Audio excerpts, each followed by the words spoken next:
جميلة جدا هنا على ملعب نيلسون مانديلا. هذا الملعب المر وبالتأكيد أعلام الفريقين. هنا الصورة في هذا المشهد في هذا التيفو أن طبعا أن يثأر كرويا وأن يفوز علي عبد الله كانو كرأس حربة وكمهاجم الصريح بمساعدة أسماء فريال وهاب. يا له من مشهد ويا لها من صورة تأتيكم بالتأكيد تجمع به طبعا خشية من حامل اللقب اتحاد القاري. يا لها من صورة ويا له من مشهد. الثالثة في المواجهات هذا الموسم يريد أن يحقق انتصارا غاليا. آخر موسم توج نال لقب كأس الجزائر كان في 2013 بينما هو كرة لمسة لنوفل ثم كرة عرضية داخل منطقة الجزاء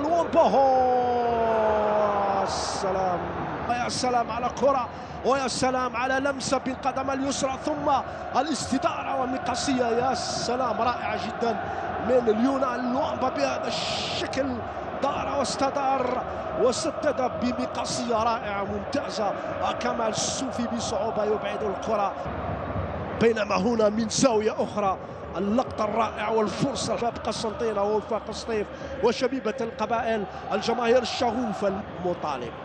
كرة للسي بي على مشارف منطقة الجزاء. ليونال وامبا دائما الخطورة بالراس. أكرم جحنيط إلى الجزائر. هنا كرة للاتحاد محاولة التصويب من بالتأكيد هو من سينفذ هذه المخالفة بل نفذها نوفل خسف. الكرة كانت متزائر. أكرم جحنيط كرة سريعة مرتدة. الكرة تصل لعبد الرحمن باشا سريع محاولة المرور تمريره. هذه إعادة ثانية لكرة عبد الرحمن باشا. هنا حاول أن يمرر الكرة من دون أن يراقبها لمصلحة عبد الله كانو ولكن عبد الرؤوف بن غيث يتحصل على الكرة يبحث عن مراوغة عن مرور عن تمريرة ولكن باشا منافسة كأس الجزائر النهائي في ربما لاحقا نهائي كأس الجزائر. التاريخ طبعا وغير غيث عبد الرحمن المزياني وغير اتجاه بينه وبين اسلام بالخير بينما هنا اكرم بوراس. هذه فرصه ضاعت ثلاث كما نشاهد. شوف الاعاده لم يكن هناك متسلل. اكرم بوراس مررها باتجاه اسلام بالخير ولكن هذه واحدة أيضا من أخطر الفرص ملعوبة بشكل ممتاز لكن بوناصر سالمي ولكن بوناصر لأن الشباب بلوزداد ملعوبة من بالعيد طويلة إلى الأمام بحثا عن عبد الله كانو. الفرصة من الجهة اليمنى هذه فرصة للشباب. خرج الكرة إلى الركنية. هنا كيف تقدم وكيف راوغ شوش يغير اتجاه الكرة لعتيبة داخل منطقة الجزاء. فرصة تصويبها لكن نوفل خاسف ما يتزال الكرة من الجهة اليسرى هذه المرة لعبد الرحمن مزيان. هذه كرة خطيرة للشباب البحث عن أكرم بوراس الحق عتيبة يتحصل على الكرة يحاول يراوغ يتقدم يبحث عن مرور عن لمسة عن عرضية لكن لحسين بن عيادة ما يزال الخطورة الفرصة لكن 981 على فكرة الاتحاد هو أكثر الأندية وصولا. ماذا هناك ركلة جزاء لشباب بلوزداد. ما شاهدوا هل كان هناك تسلل؟ أعتقد أنه كان تسلل. لم نشاهد رأية الحكم أكرم عباس. على كل به تدخل من عتيبة على نوفل خاسف الذي تحدثنا عنه قبل قليل وعن نزعته الهجومية. على كل الحكم أشر أعتقد على ركلة جزاء. هنا أعتقد أن نوفل خاسف كان متسللا في اللقطة الماضية قبل أن يعرض الشباب في هجمة مرتدة. هذه فرصة لعبد الرحمن واحد أمام واحد يتفوق دائما عبد الرحمن مزيان محاولة المرور لكن يعرف أيضا حتى طريقة تفكيره عندما يدخل منطقة الجزاء. بالعيد القائد يتقدم يبحث عن مرور يبحث عن مراوغة أمامه 3-4 لاعبين يضطر للعودة إلى الخلف. التصويبة لكن بعيدة. تغيير بسبب الإصابة.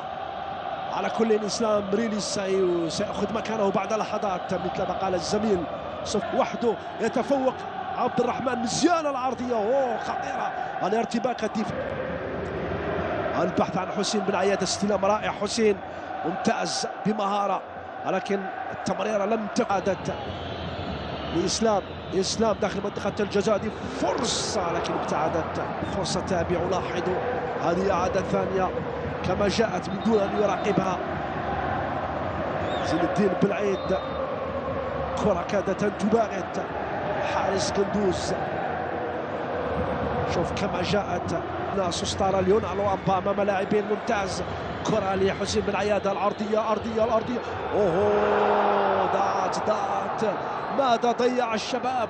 فرصة وهي لها من العرضية، اللمسة من ليونال وامبا وبعد ذلك بلمسة واحدة من حسين بن عيادة. وأكرم براس كان قريبا وكرته عالت المرمى بفرصتين في الشوط الأول، والفرصة الثالثة الأخطر على الإطلاق في الشوط الثاني. بينما هنا أتيبا أي تغيير مقابل هناك تغييرين. بينما هذه فرصة وامبا فرصة خطيرة. السلام على فرصة. هنا الفرصة، هنا اللمسة، هنا أكرم براس في المرة الأولى، ثم وامبا يستقبل الكرة ويدور ويسدد بالقدم اليمنى. خطيرة جدا، فرصة خطيرة هي الثانية للشباب في الشوط الثاني. لها من فرصة، الأولى من برؤوف بن غيث، ثم لمسة أكرم براس وليونال وامبا أمام مدافعين، سدد بقوة. لكن أتيبا الآن من الجهة اليسرى أو اليمنى بحثا عن أسامة بن الأطرش أو إسماعيل بالقاسمي. صراحة مشجعو الفريقين لم يتوقفوا عن الهتاف عن الأهازيج. حدث شيء آخر. بينما هنا فرصة تفوق، هذه فرصة إسماعيل بن ناصر إسماعيل بالقاسمي، ولكن في الخاسف العرضية في القائمة الأول والدفاع من شباكي الاتحاد. بينما ليونال التصويبة لكن بعيدة. هاي الكرة، هاي الإعادة الثانية لكرة ليونال وامبا، حاول أن يصور من نبيل إلى إسلام مريلي ممتازة بين لاعبين، مررها لنبيل. عادت الكرة للاتحاد، هذه فرصة خطيرة خطيرة خطيرة، لكن الدفاع يتدخل. ما تزال الكرة والتصويب. السلام يا شوف الإعادة، ارتدت من الدفاع في المرة الأولى، ثم إسلام مريلي صوبها. اصطدمت بالعارضة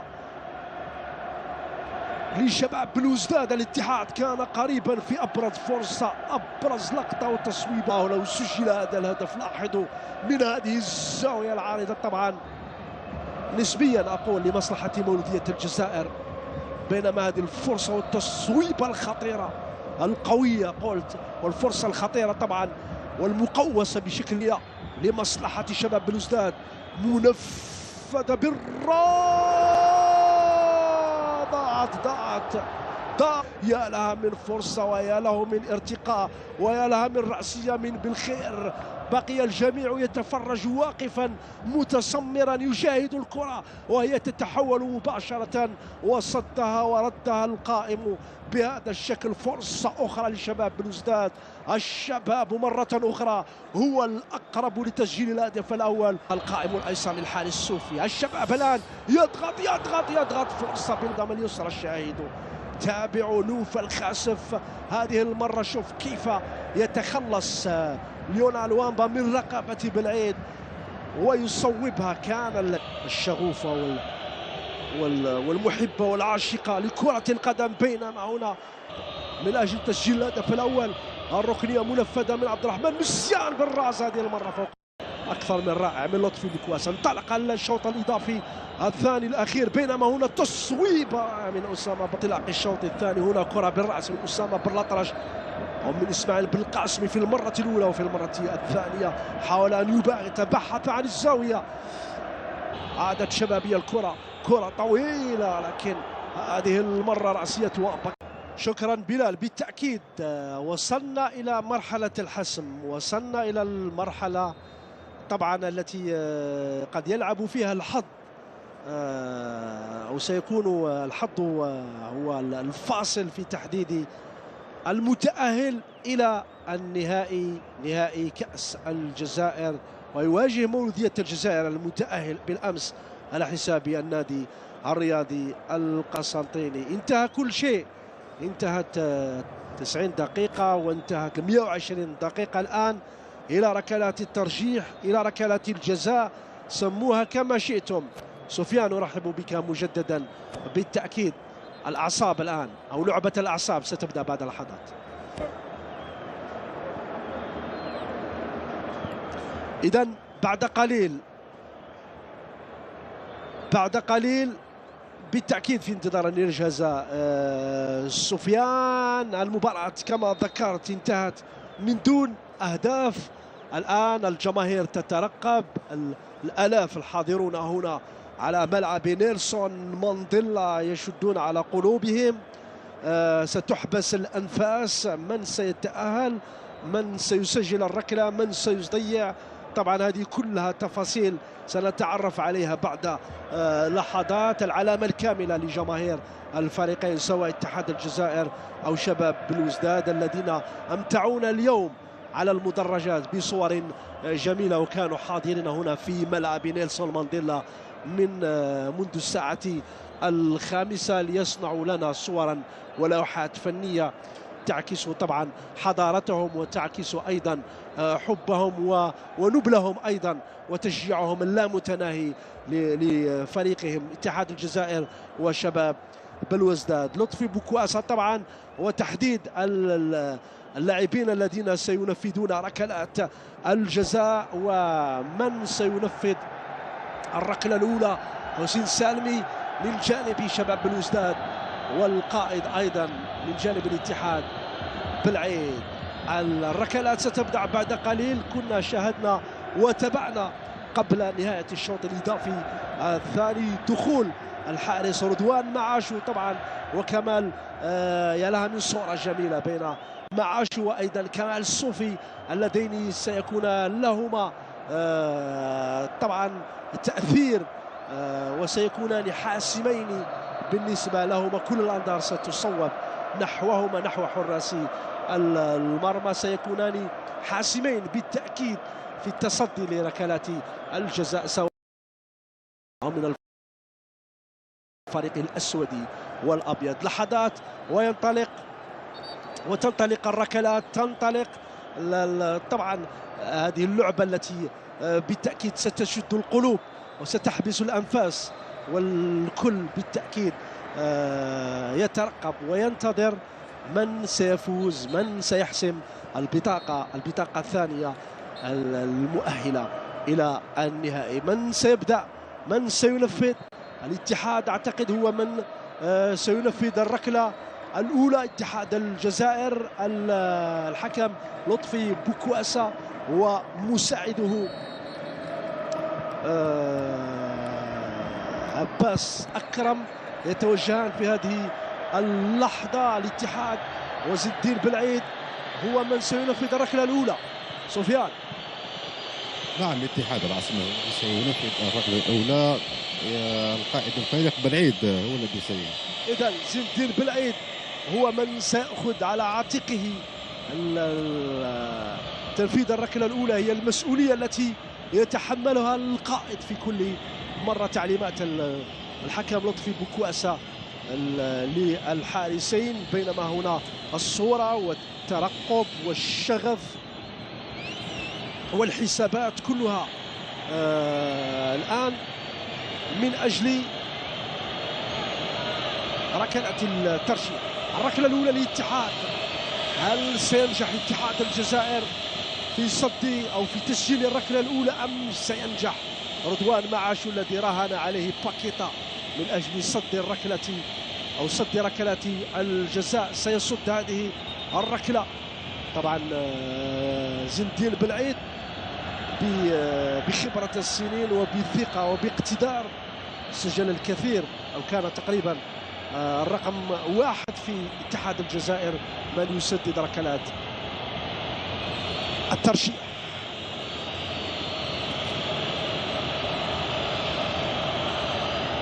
زين الدين بالعيد إذن ينتظر إشارة من الحكم لطفي بوكواسا.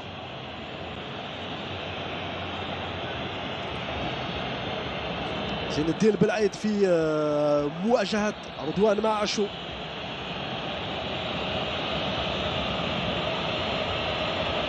هل سيتألق رضوان معاشو ويفعل ما ويقوم بما فعله في مباراة الدور ربع النهائي أمام ترجي مستغان.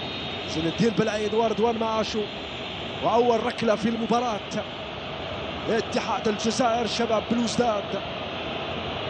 زين الدين بالعيد يتقدم، زين الدين بالعيد ويضيع، ضيعها. يا له من تصدي رائع من رضوان معاشو. قلت بأن باكيتا كان يراهن على رضوان معاشو من أجل صد ركلة. يبدو أن هذا الحارس متخصص فعلا في التصدي لركلات الترجيح. تابع مسار الكرة، تابع كرة بالعيد، وردة فعل أنصار اتحاد الجزائر طبعا بحصر على ضياع الركلة الأولى. ضاعت الركلة الأولى على اتحاد الجزائر، بينما يوسف العوافي من جانب شباب بلوزداد لتنفيذ الركنية أو الركلة الأولى للسي ار بي. يوسف العوافي الذي دخل بديلا في الشوط الإضافي الثاني بالقدم اليسرى في مواجهة كمال صوفي.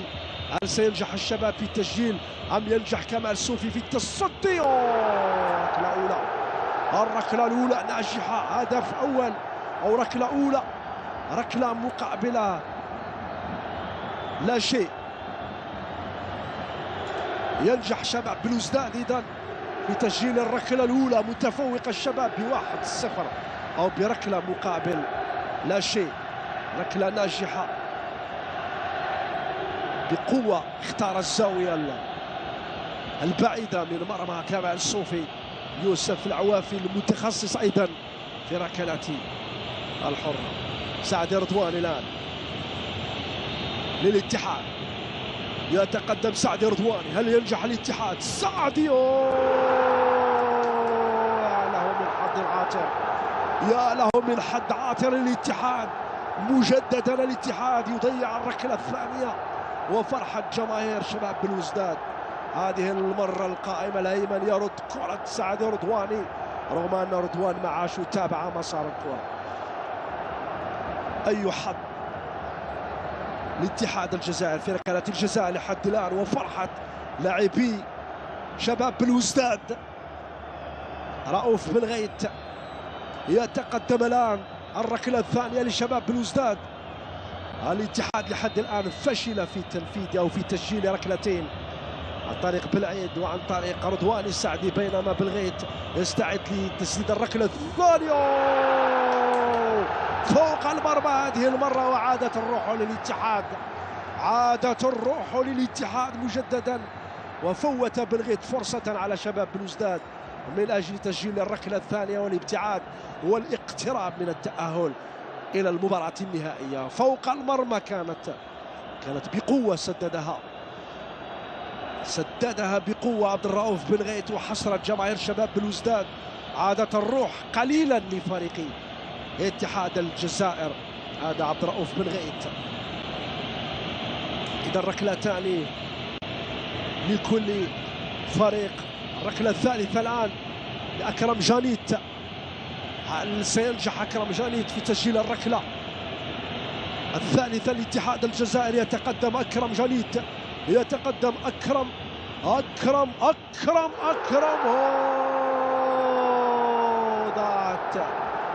ضاعت، غير معقول الاتحاد يسجل الهدف أو يضيع الركلة الثالثة ويفشل في تسجيل الركلة الثالثة، وغير معقول. هذا الحارس رهيب، هذا الحارس رهيب، هذا الحارس رضوان معاشو.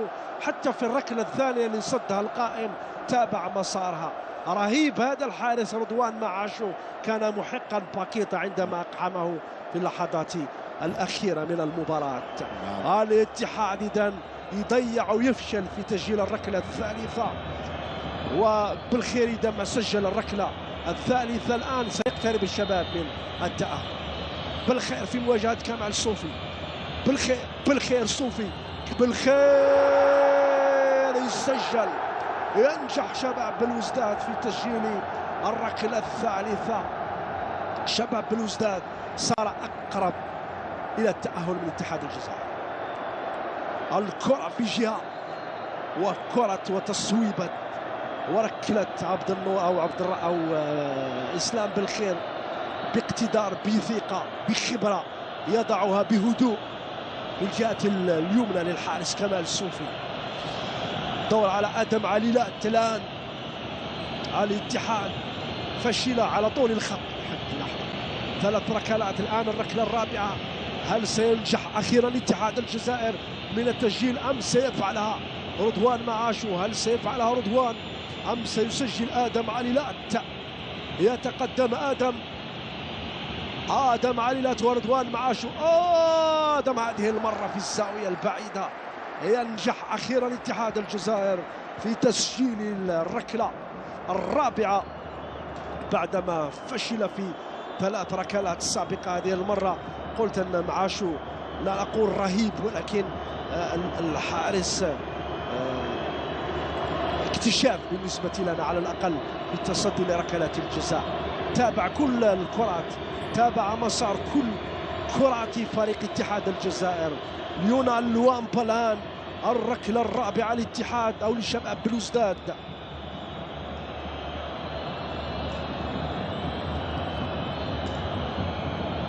ليونال لوامبا إذا ما نجح، طبعا إذا ما نجح